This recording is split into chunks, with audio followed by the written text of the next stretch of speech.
साल की मीटिंग पे मीटिंग प्रधानमंत्री कर रहे हैं, 1 मीटिंग 2 मीटिंग, कह रहे यही सुनने को मिलेगा कि एक दिन में 6 मीटिंग करी। ये अटैक कब होगा? 13वीं खत्म हुई, घर में पाठ हुआ। चलो, दोनों महिला ऑफिसर, क्योंकि इसमें जिनकी जाने गई उनकी तो जाने गई, लेकिन ट्रेजेडी किसके साथ हुई? महिलाओं के साथ। नाम क्या था? ऑपरेशन सिंदूर। ये नारी शक्ति है, इसलिए 2 नारियां वहां पर ब्रीफ कर। ये बात जो कही जा रही है ऑपरेशन सिंदूर, यूं ही नॉमेनक्लेचर नहीं हो जाता। इसमें ऑपरेशंस के नाम रखने के संदर्भ में क्या होता है वो एक्सपर्ट्स बताएंगे आपको। ऑपरेशन सिंदूर के बाद देश भर में जश्न मनाया गया। ऑपरेशन सिंदूर से 9 आतंकी अड्डे ध्वस्त हुए तो पूरे देश ने जश्न मनाया।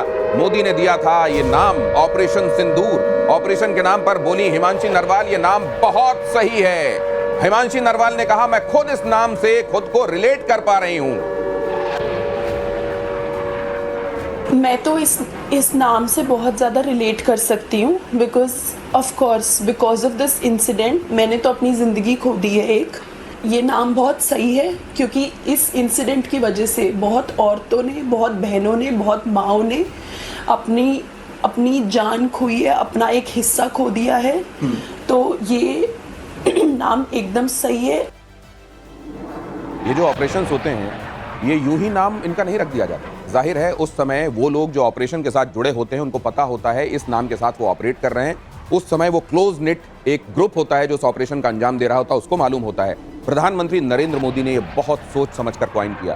ताजा चूड़ा पहने हुए, हफ्ते भर से भी ज्यादा नहीं हुआ था कि उसकी शादी हुई थी, मांग में सिंदूर था और अपने पति के शव के पास बेबस बैठी हुई थी। उस समय भारत ने तय किया कि इसका नाम क्या होगा, प्रधानमंत्री ने तय किया। आपने जब ये नाम सुना आज ये स्ट्राइक होने के बाद ऑपरेशन सिंदूर, आपको क्या लगा?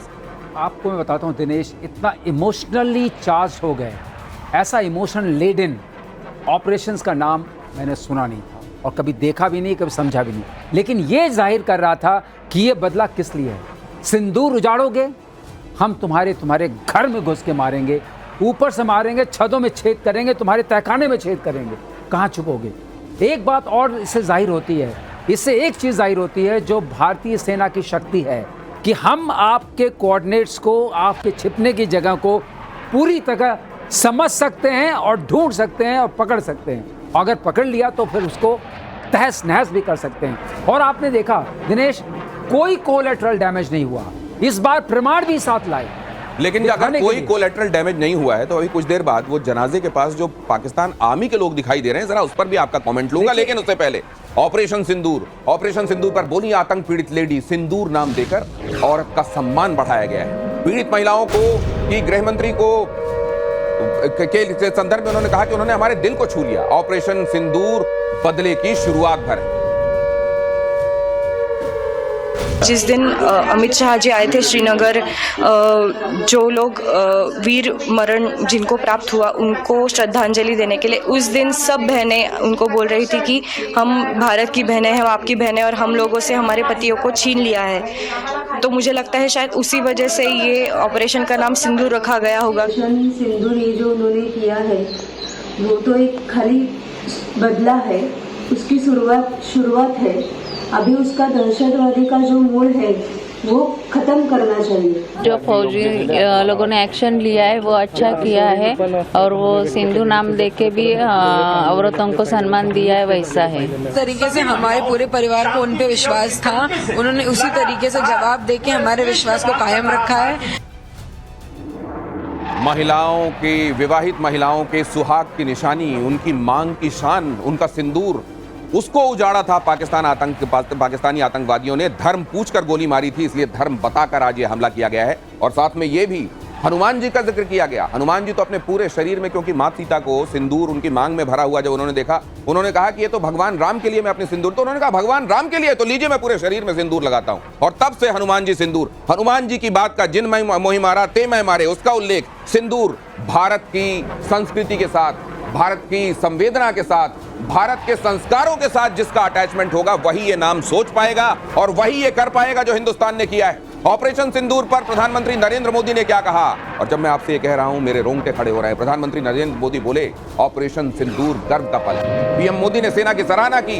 मोदी बोले देश हमारी तरफ देख रहा था तो ये तो होना ही था, हमें अपनी सेना पर गर्व, बगैर किसी गलती के हमने ऑपरेशन पूरा किया। एक एक चीज ऐसी लग रही है, इतनी मेटिकुलस प्लानिंग के साथ, इतने थॉट प्रोसेस के इन्वॉल्व होने के साथ ये सब किया गया है, इसका कोई जवाब हो नहीं सकता। और दिनेश, यही लोग बोल रहे थे कि पीएम मीटिंग पे मीटिंग कर रहे हैं, अटैक कब होगा? कह रहे पूछा जा रहा था सवाल, कह रहे थे, पूछा जा रहा था सवाल कि मीटिंग पे मीटिंग प्रधानमंत्री कर रहे हैं, एक मीटिंग, दो मीटिंग, कह रहे यही सुनने को मिलेगा कि एक दिन में 6 मीटिंग करी, ये अटैक कब होगा? 13वीं खत्म हुई, घर में पाठ हुआ, चलो पाठ। 13 दिन का शोक तो मनाते हैं हमारे यहाँ पर। 13 दिन का शोक का वो वक्त पूरा हुआ, शुद्धि हुई, और फिर यहाँ ये शुद्धिकरण हो गया। जहां जहां आतंक के कैंप थे, धरती मां के सीने से वो बोझ कम कर दिया गया। अब जरा देखिए, भारत ने 15 दिनों में लिया पहलगाम का बदला। आतंकियों को मिली कल्पना से भी बड़ी सजा। पीएम मोदी ने कहा था, कल्पना से भी बड़ी सजा देंगे। ऑपरेशन सिंदूर की सफलता से पूरे देश में जश्न है।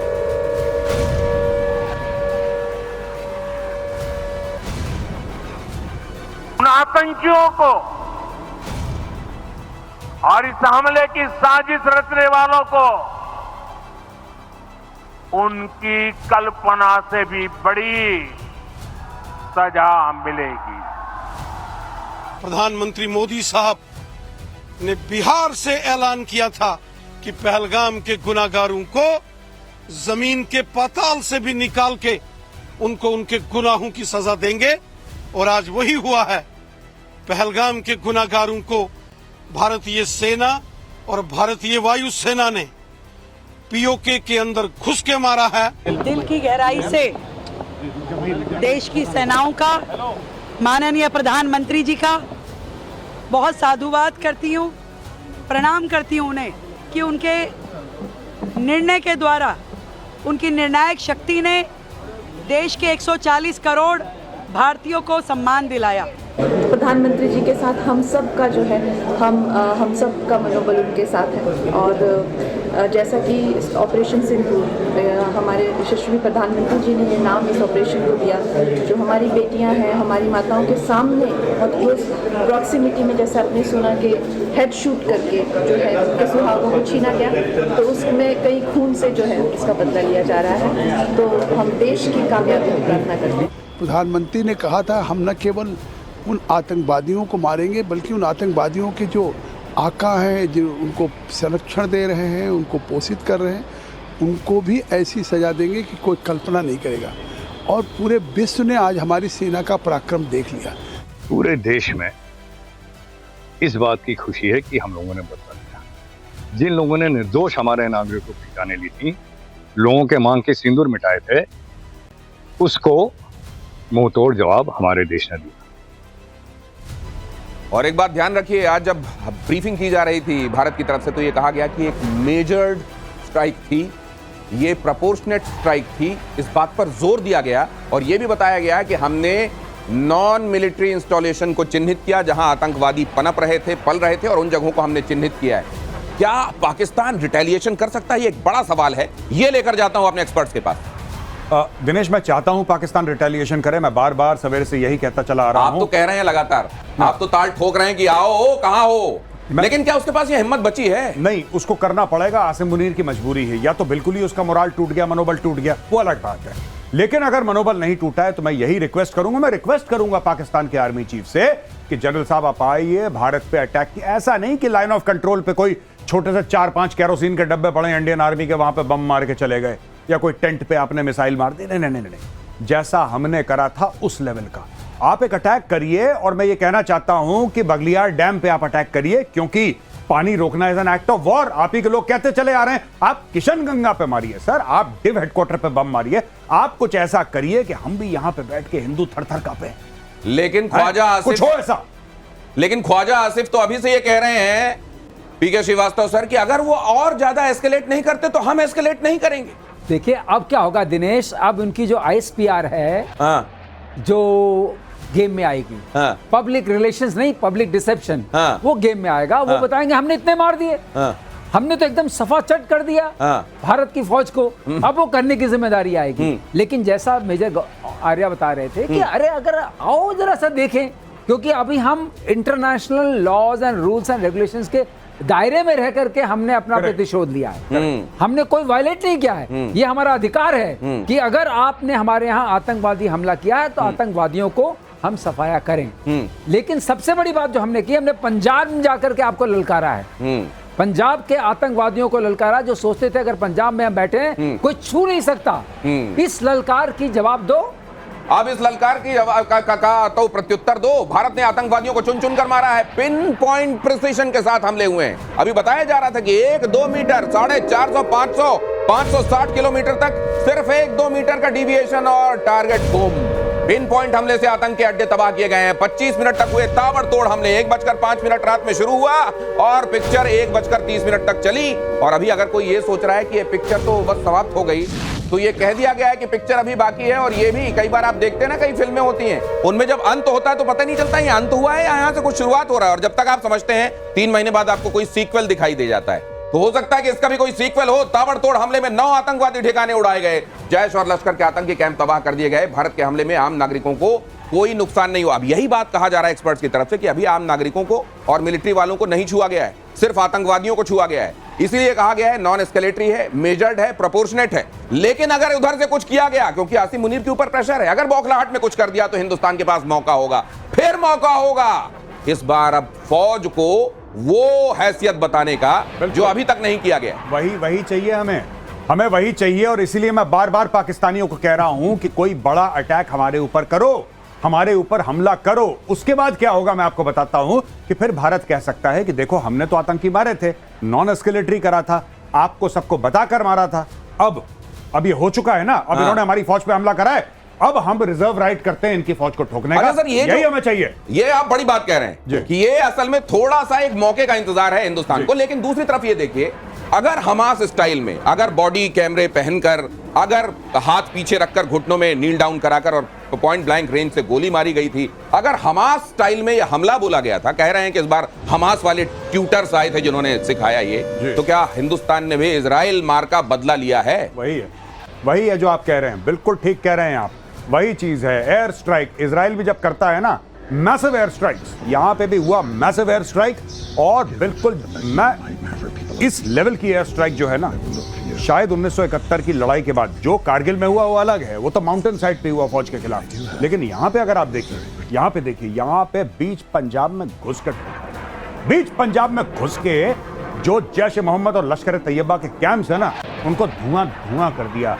दिनेश भाई, बहुत बड़ी बात। लेकिन मुझको लग रहा है कि इस बार आपकी बहुत सारी बातें सच साबित होती हुई दिखाई दे रही हैं। आप लगातार ये कह रहे थे कि बलूचिस्तान में कुछ होता है, खैबर पख्तूनवा में कुछ होता है, नहीं फर्क पड़ता। वहां का जो पंजाब प्रोविंस है, वहां के लोग बड़े आराम से बैठे रहते हैं। और असली पाकिस्तानी दिल जो है वो पंजाब में धड़क रहा है। और जब तक ताबूत पे ताबूत वहां के घरों में नहीं जाएंगे, पंजाब में, पाकिस्तान के पंजाब में, तब तक इनको इबरत हासिल नहीं होगी। ऐसा लग रहा है जैसे आपने किसी ऐसी घड़ी में यह बात कही थी जब सरस्वती आपके जिह्वा पे थी, और वही होते हुए हम देख रहे हैं पंजाब के अंदर ताबूत पर ताबूत जा रहे हैं। मतलब इस बार वो इबरत हासिल होगी क्या? डर उसका पैदा किया है, फियर इज द की। जब तक प्रीत तो कभी नहीं होगी, लेकिन शायद इबरत हासिल हो जाए। इबरत हासिल हो जाएगी। और गौरव जो कह रहे थे वो बहुत बड़ी बात कह रहे थे कि इजराइल से लेके हमने किया है, ट्यूटर नहीं किया। ये वाला हिस्सा तो इजराइल से फार बेटर हुआ है। कोई कोलैटरल डैमेज नहीं है, आपने गाजा के ऊपर अटैक देखा होगा इजराइल का, हूती के ऊपर अमेरिकन अटैक देखा होगा, उसमें बहुत सारे सिविलियंस मारे जाते हैं। एक ऐसे जगह जहां और भी मारते हैं सर, लेकिन ये अपनी कहानी तो ठीक से बना लें, ये अपनी कहानियां तो ठीक से बना लें। कभी ये कहते हैं कि असल में हमारा केवल 2 सिविलियन मारा गया है, फिर उसको ले आते हैं 10 तक। फिर कभी कहते हैं कि असल में अंदर तो महिलाएं भी थी, मस्जिद के अंदर महिलाएं, जहां पर ये जाने नहीं देते महिलाओं को, वहां पर महिलाएं थी, ये भी कह रहे हैं। कभी कह रहे हैं कि हमने उनके 5 तैयारी, अच्छा इनका बोलने का टिपिकल तरीका, हमने उनके 5 तैयारी मार दिए हैं, हमने उनके 5 तैयारी मार दिया। अगर 5 तैयारी मार दिया है तो दूसरा वाला 8 का दावे क्यों कर रहा है? और दूसरा वाला 8 के बारे में कह रहा है तो तीसरा वाला 80 के तैयारी थे वहां, ये क्यों कह रहा है? ये जो इनका टिपिकल ये जो झूठ है, कम से कम ये अपनी झूठ को आपस में ये तो कह लें कि हमने ये कहानी बनाई है, यही सब लोग कहना। मैं एक आपको बात बताऊं, और ये जो जोक है ये सिर्फ फौजी समझ पाएंगे। पाकिस्तानी आर्मी का सिर्फ एक ही स्ट्राइक कोर है, वो है ISPR। The Pakistani army has just one strike corps and that is the ISPR। और सर ने जो अभी बात करी ना, सर ने बोला कि वो लोग एक्शन में आएंगे क्योंकि इतनी औकात नहीं है। मैं चाहता हूं कि आसिम मुनीर करे, दिनेश भाई कुछ तो करें आसिम। और जनरल आसिम मुनीर प्लीज, ये मेरी रिक्वेस्ट है इस प्लेटफॉर्म से ना, प्रतिशोध के प्लेटफॉर्म से एक बार एक बड़ी तो लीजिए। ये आप वैसा कर रहे हैं जैसे आप किसी को, अब मैं जानवर बोल देता हूं, रोटी दिखाएं, जब वो आए तो उसको तेजी से एक थप्पड़ मारें, फिर रोटी दिखाएं, फिर थप्पड़ मारें और फिर कहें इस बार तो आजा रोटी खा ले। आप ऐसा कुछ कर रहे हैं क्योंकि ये जो थप्पड़ मारा गया आज, देखिए कैसा थप्पड़। आप सब हिंदुस्तानियों के लिए, हिंदुस्तान से प्यार करने के लिए, इस मिट्टी से प्यार करने वाले लोगों के लिए ये गर्व का पल है। देखिए कैसे जो गौरव आर्या कहते रहे happy Diwali, you must be happy today even if it is not Diwali. अच्छा, he is saying it is Chhoti Diwali, तो अभी बड़ी दिवाली कब तक होने वाली है और क्या होने वाला है उसमें? जब पाकिस्तान हमला करेगा बड़ी दिवाली होगी, और मैं चाहता हूं कि आज रात कुछ ना कुछ हो जाए, ये हफ्ता ऐसा जाए कि बिल्कुल जिसको वो कव्वाली है ना, दमादम मस्त कलंदर, वो और अपना बिल्कुल ऐसा हो जाए पाकिस्तान को कि मार मार के जैसे तुम्बा बनाते हैं ना, दौड़ा दौड़ा के, तभी ये सीखेंगे। पंजाब में एयर स्ट्राइक करी, I want to salute the Indian air force, my respect to you. आपने पंजाब में ठोका ना, दिल खुश, क्या बात है, क्या बात है दिनेश जी, बहुत बड़ी बात है ये। पंजाब में जाके ठोका जहां पे ठोकना चाहिए था। यहां पे बलूचिस्तान में 100 लोग मर जाते हैं, वहां पे किसी को हिचकी तक नहीं आती भाई। पंजाब में, सिंध में लोग मर जाते हैं, किसी को फर्क नहीं पड़ता। खैबर पख्तूनख्वा में आतंकवाद है, किसी को फर्क नहीं पड़ता। पंजाब में किसी को खरोच आ जाए तो छाती पीटने लगती है। लेकिन आप ये कमाल करते हैं, मतलब ये फौज कैसे करती है कि जब एक दिन पहले सिविल डिफेंस के लोगों के साथ ये कहा जा रहा है कि हम मॉक ड्रिल करेंगे, बाएं का इंडिकेटर दे रहे हैं आप और एकदम दाएं मोड़ दिया आपने गाड़ी। ये कैसे कर दिया? यही है डिसेप्शन। ये ठेका तो उधर ISPR ने ले रखा है, वो अपने लोगों को डिसीव करते हैं। हम दुश्मनों को डिसीव करते हैं, वो अपने लोगों को डिसीव करते हैं। वो जैसे हम लोग कहते हैं ना, information warfare is for the enemy, दुश्मन के खिलाफ होता है सूचना युद्ध। ISPR deceives its own people, ये खुद के लोगों पे अटैक करते हैं। पाकिस्तान वालों, आप बहुत अच्छे से समझ लो आप किसके हवाले हैं। आप उन मौलानाओं मौलवियों के हवाले हैं जो आपको बताते हैं पृथ्वी चपटी है और सूरज इसके चारों तरफ चक्कर लगा रहा है, ये आपको सिखाते हैं। और साथ में रही सही कसर ये ISPR वाली पूरी कर देते हैं, जो कह देते हैं हमने उनके इतने तैयारे मारे हैं, हमने उनके इतने तैयारे मारे हैं, और आप उस बीन में आ जाते हैं और नाचने लगते हैं उस नशे में।